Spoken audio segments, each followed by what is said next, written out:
لاړم دوبۍ ته، هلته هم دغه چلو. ما وی چې ایران کې به چېرته میان نه شو، په لانچونو کې به دلته م راباندې چې کوم دی ونې بوټي صفا کوي. زموږ قسمت خراب دی داسې اوري.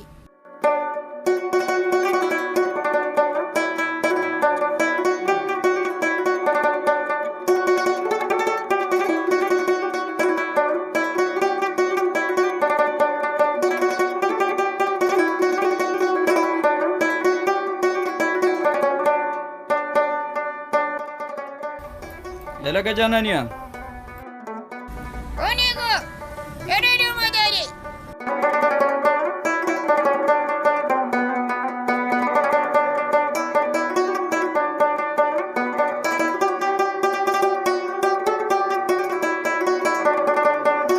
ونیګو څه دي وي جانانیه اصل کې سختی ډېره زیاته ده په ایران کې. نو په کار خدا و چې ته ما په فعله ورځ بوتلی وې، ولې چې ټیسټ لازمي دی که نه. نن سبا دا مرض راګډ شوی دی، زمونږ هم واړه زاږه ماشومان دي، نو هسې نه چې څه مسله پېښه شي. نو چې ټیسټ درله وکړو نو څنګه دی خوښه ده؟ اوس صحیح ده نیکه جي، څنګه ستا خوښه یې نو؟ بس زما خدا خوښه ده چې ټیسټ درله وکړو. صحیح ده نیکه.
ونیګو دا راډیومه خدای دې خیر وکړي، څه جل شوی دی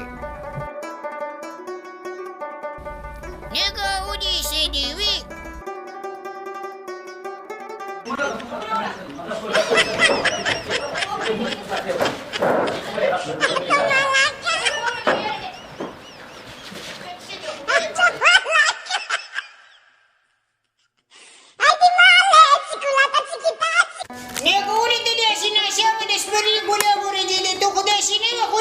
مره نږدې کېږه جانانیه، او حالت خراب دی، بس کرونا ته لګېدلې ده او واړه واړه بچي مې دي. د خدای خاطر وکړه ما ته مره نږدې کېږه دی، خو ټیک ده تا ته مرض دی، ټیسټ یې پازیټیو راغلی دی.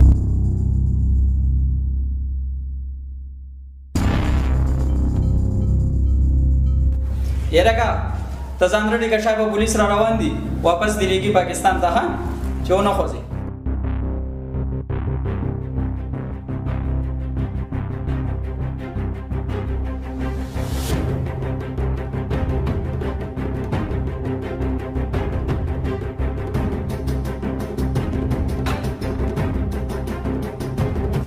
جانانه او جانانیه سړی خو نشته یار، تښتېدلی نه.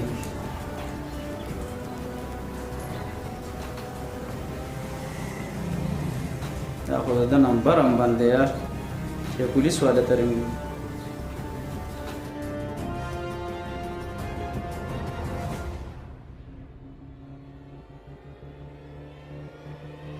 السلام علیکم سر.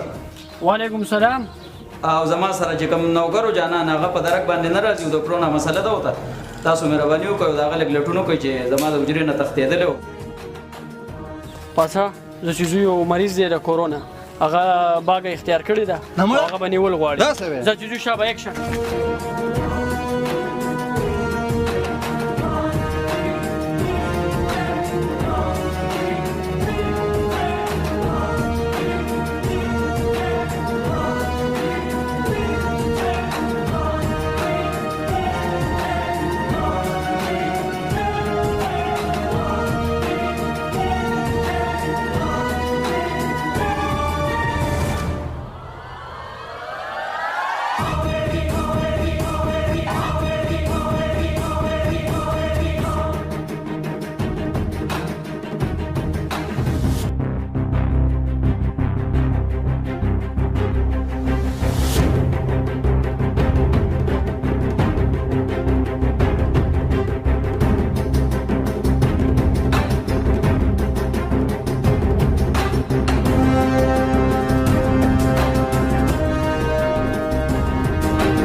ځوانه دا د څه مسله ده په منډو تړلو دي اخوا او دېخوا دا څه وجه کېدی چې یو خو د کورونا مریض یې او بل طرف ته دا خبره ده چې تا موږ پاکستان ته لیږو او خلک داسې خلک دي چې د پاکستان ته د تلو ډېر خواهش لري او ته خپل ملک ته نه ځې دا څه وجه کېدی شي دلته خو ما داسې هم د مرض لګېدلی دی په ایران کې زه نه غواړم چې زه د په دې وبا کې لاړ شم پاکستان ته ځکه چې که زه لاړم هلته به دا مرض زما نه پیدا شي یا چې دلته مړ شوی نه یم په دې مرض باندې او یاره له تاسو علاج نه یې کړ ځکه چې زه د خپل وطن عوامو له نقصان ورکول نه غواړم دا وګوره یار دا خو ډېر محب وطن دی او د خپل پاکستان دپاره او د خپل عوام دپاره څومره غټ سوچ لري هم بالکل یار داسې ځوانان ته هم د سلام ضرورت وي سلام ورته پکار دی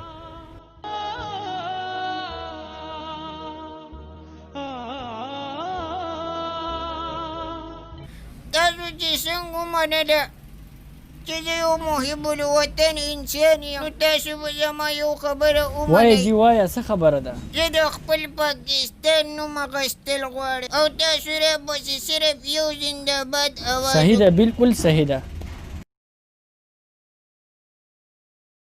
پاکستان زنده باد